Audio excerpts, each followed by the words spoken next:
विवेक एक बार फिर से आप सभी साथियों का आपके अपने परिवार एग्जामपुर में हार्दिक स्वागत करता हूं। हम हैं एग्जामपुर कलम से क्रांति। तो साथियों, जैसा कि आप सभी जानते हैं 7,994 लगभग 8,000 वैकेंसी उत्तर प्रदेश राजस्व लेखपाल की आने वाली है, जिसे पटवारी भी कहते हैं। तो बहुत सारे लोग अभी इसकी एलिजिबिलिटी को लेकर डाउट में कि पैट 2023 से आएगी नहीं आएगी। इसको लेकर ज्यादा चांस तो पैट 2023 के, लेकिन प्रयास ये है कि अगर सरकार को यह बात समझ में आ जाती है कि मतलब ये थोड़ा सा अन्याय है क्योंकि वैकेंसी हर साल नहीं आती, उस बच्चे के साथ जो भी एलिजिबल हुआ है, और अगर आप ये कहते हैं कि जी अगले साल भी वैकेंसी आएगी, उसके अगले साल भी आएगी, आप पैट कराओ हर साल वैकेंसी दो, तो किसी के साथ अन्याय नहीं होगा। समझ में आ जाती है तो अच्छी बात है। आप लोग भी प्रयास कर रहे हैं बहुत सारे लोग, क्योंकि ना तो पैट का जिसने दिया उसका कोई नुकसान होगा, क्योंकि अभी तो उससे भी नहीं पता ना कि उसका होगा नहीं होगा, उसको वो मुख्य परीक्षा में बैठेगा नहीं बैठेगा। फिर एक ही कुछ कॉमन कट ऑफ न होने की वजह से क्या हो रहा है, वही टॉप कुछ लोग हर परीक्षा में बैठेंगे, एक को छोड़ के दूसरे में पहले की सीट खाली चली जाएंगी, जैसे लेखपाल भर्ती में हुआ।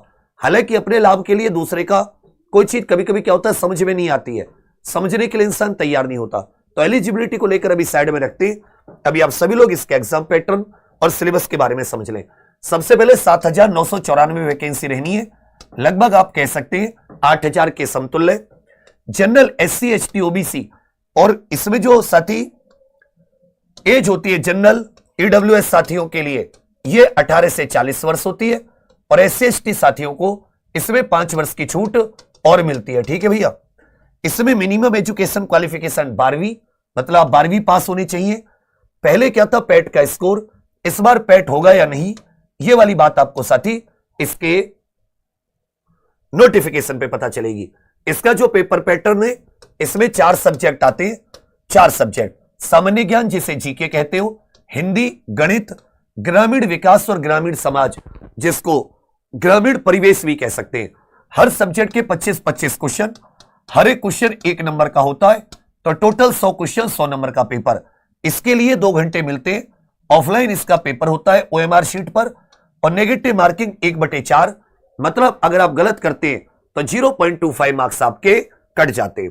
सिलेबस अगर हम लोग देखें तो जीके सबसे पहले हिंदी का सिलेबस, वही जो संपूर्ण हिंदी का यूपी कांस्टेबल UPSI लेवल का है। इसमें साथी जो हिंदी लेखन से संबंधित क्वेश्चन है, जो पत्र इत्यादि से संबंधित क्वेश्चन होते हैं, वो भी इसमें आ जाते हैं।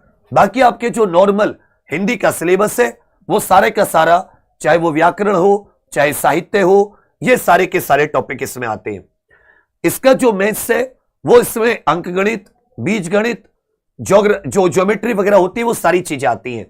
इसमें नंबर सिस्टम, प्रतिशत, लाभ हानि, जो सांख्यिकी होती है, बारंबारता वर्णी, बंटन, सारणी अंश, संचयी बारंबारता, आंकड़ों का निरूपण, पाई चार्ट, दंड चार्ट, पाई चार्ट, आयत चित्र, बारंबारता बहु, केंद्रीय माप, माध्य, माध्यमिका एवं बहुलक। बीज गणित में LCM SCF जो XY वाले आते हैं, उसके अलावा युगपत समीकरण, द्विघात समीकरण, गुणनखंड, क्षेत्रफल, प्रमेय। रेखा गणित में त्रिभुज, पाइथागोरस, त्रिभुज, आयत, वर्ग, समलंब, समांतर चतुर्भुज, चतुर्भुज का परिमाप, क्षेत्रफल, वृत्त की परिधि, क्षेत्रफल।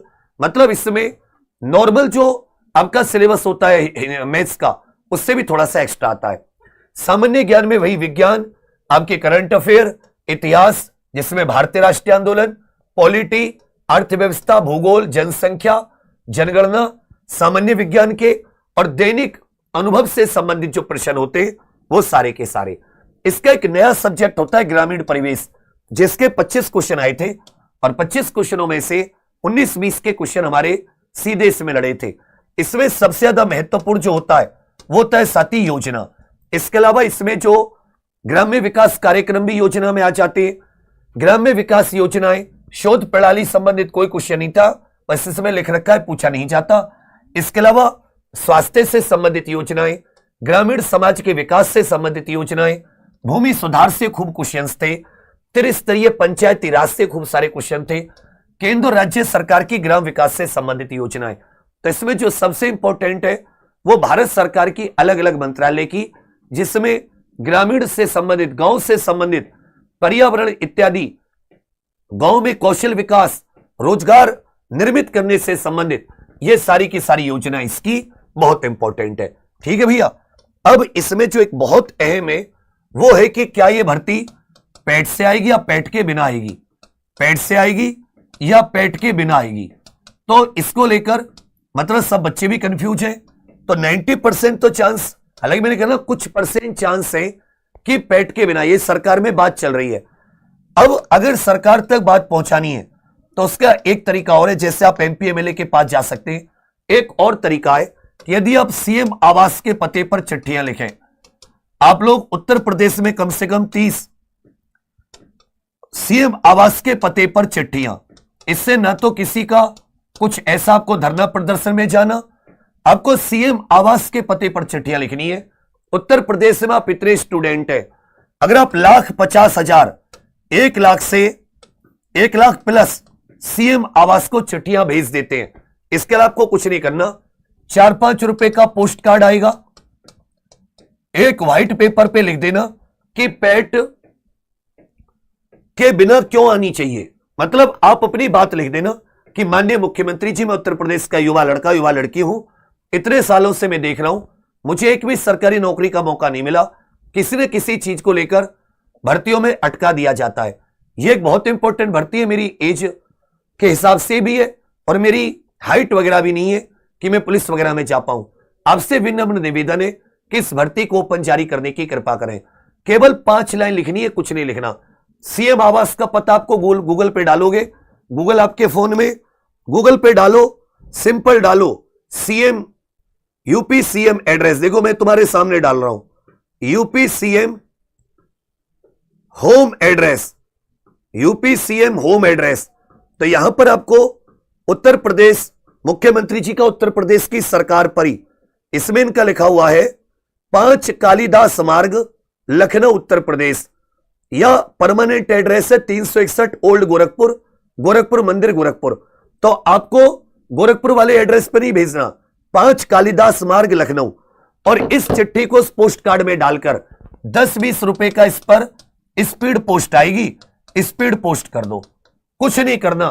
क्या तुम 10-20 रुपए में स्पीड पोस्ट अपने डाक खाने में जाके नहीं कर सकते? मैं कह रहा हूं मत मिलो, एमपी एमएलए से नहीं मिल सकते, मिल लोगे तो अच्छी बात है। कल 27 तारीख है, कल इस काम को कर सकते हो आप। शुक्रवार का दिन है, डाक खाने वगैरह भी खुले हुए हैं।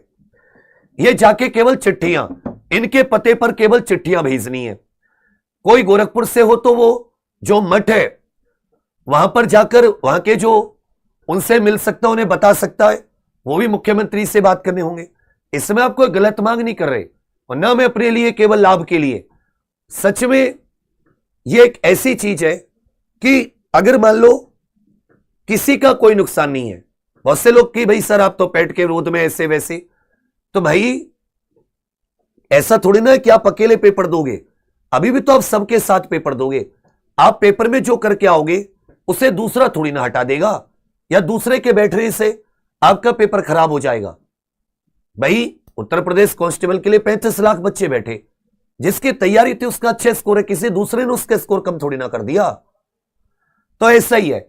फिर दूसरी बात एक बार सोचो, जो चीज 2023 में 2024 में होती, आप ले आते 2024 से ले आते, या वादा करो कि 2024 से भी आएगी। अगर आप 2024 से लाते हो कोई बच्चा कुछ नहीं कहेगा, क्योंकि उनके पास भी तो कोई रास्ता हो। 6-6, 7-7 साल में एक भर्ती आती है, क्यों किसी को हक ना हो देखने का? क्या उसने ऐसा पाप किया है? या कॉमन कट ऑफ जारी करो आप कि भाई 50, 40, 60 जितने % मार्क्स लाओ सबको मुख्य परीक्षा देखने के लिए मिलेगी। तो कम से कम ये तो ना हो कि आप इंतजार कर रहे हैं मुख्य परीक्षा की कट ऑफ आ रही है, कुछ बच्चे उसमें बैठ रहे, किसी और में मिल जा रही, उसको छोड़ के उसमें 2-2 हजार, क्या 8,000 में से 2,000 वैकेंसी खाली जाना बुरा नहीं मानते? तो में से किसी ने आवाज नहीं उठाई होगी कि भाई अनुपूरक परिणाम होना चाहिए। तो ये इतना तो काम कर ही सकते हो, इसमें तुम्हें कोई टेंशन नहीं होगी।